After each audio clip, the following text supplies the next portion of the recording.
Cinema விட்டு ஏன் போறீங்க அப்படின்ட்டு நிறைய பேர் கேட்குறாங்க.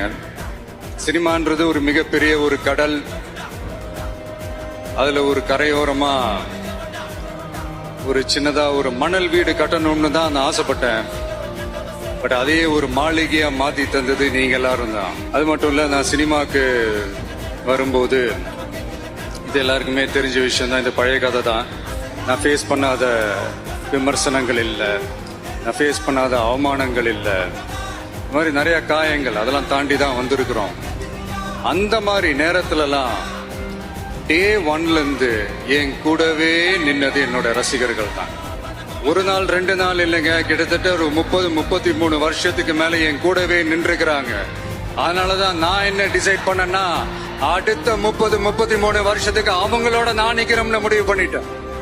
எனக்குன்னு ஒண்ணுனா வந்து தியேட்டர்ல நிக்கிறாங்க, நாளைக்கு அவங்களுக்குன்னு ஒண்ணுனா அவங்க வீட்டுல போய் நிக்கணும்னு நான் முடிவு பண்ணிட்டேன்.